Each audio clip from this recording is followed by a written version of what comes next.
તો જય માતાજી મિત્રો, આપણા 30 દિવસમાં 5000 ફોલોવર કરવાનો આજે છે 25મો દિવસ અને હવારમાં ઉઠી ગયા હતા થોડા મોડા અને નહીં ધોઈને તૈયાર થઈને આવી જઈએ છીએ અમારા ગામના બસ સ્ટેશને અને ત્યાર પછી અમારા ગામના બસ સ્ટેશન આવ્યા પછી બસ પકડીને આવી જઈએ છીએ ખડી ચોકડી અને ખડી ચોકડી આવવાનું કારણ એ હતું કે આપણે આજે જવાના હતા આઈટીઆઈ માં એટલે ખડી ચોકડી થી બસમાંથી ઉતરીને ચાલતા ચાલતા નીકળી જઈએ છીએ અમારી આઈટીઆઈ તરફ જવા માટે અને અમારી આઈટીઆઈ ની ગેટે આવીને જોઈએ છે તો આ શું થઈ ગયું હતું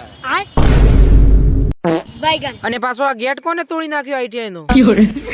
આઈટીઆઈ નો તૂટેલો ગેટ જોઈ લઈએ છીએ ને પછી અંદર આવી જઈએ છીએ ને કરી લઈએ છીએ ગોગા બાપાના દર્શન ગેટેથી ચાલતા ચાલતા નીકળી જઈએ છીએ રૂમ તરફ ને રૂમમાં આવીને બેસી જઈએ છીએ લેસન કરવા માટે અમારા ક્લાસ ટીચરે કીધું હતું કે તમે લોકો લેસન કરો એટલે અમે બધા ભાઈઓ કરતા હતા લેસન ત્યાર પછી લેસન બેસન પૂરું કરી દઈએ છીએ ને ટાઈમ થઈ જશે રિસેસ નો અને રિસેસ વિશેષ પડી જશે ને બધા ભાઈઓ નીકળી જઈએ છીએ બહાર નાસ્તો કરવા માટે અને ત્યાર પછી બધા ભાઈઓ જતા રહીએ છીએ બહાર નાસ્તો કરવા માટે અને નાસ્તો બાસ્તો કરી દઈએ છીએ ને પાછા રિટર્ન થઈ જઈએ છીએ અમારી ઔદ્યોગિક તાલીમ સંસ્થામાં અને મિત્રો તમને લોકોને તો ખબર જ છે કે અમારી આઈટીઆઈમાં નવી બિલ્ડિંગો બનવાનું કામ ચાલુ છે અને આ બિલ્ડિંગ બનવાનું કામ તો ખૂબ જ ઝડપથી ચાલી રહ્યું છે થોડી વાર ઉભા રહીને કામ ચાલતું હતું એ જોઈ લઈએ છીએ ને પછી આવી જઈએ છીએ અમારા રૂમમાં અને ત્યાર પછી અમારા ક્લાસના બધા વિદ્યાર્થીઓને જવાનું હતું કોપા ટ્રેડમાં ત્યાર પછી ક્લાસના બધા વિદ્યાર્થીઓ નીકળી જઈએ છીએ કોપા ટ્રેડમાં જવા માટે અને પહોંચી જઈએ છીએ કોપા ટ્રેડમાં અને ત્યાર પછી પડી જાય છે હોજ એટલે આઈટીઆઈમાં પડી જાય છે રજા એટલે આપણે આઈટીઆઈમાંથી નીકળી જઈએ છીએ ઘર સાઈડ જવા માટે અને ખડી ચોકડી મને જોવા મળી જાય છે મસ્ત મજાના રમકડા જોઈને તો લેવાની ઈચ્છા થઈ જતી પણ પૈસા જોતી લાભા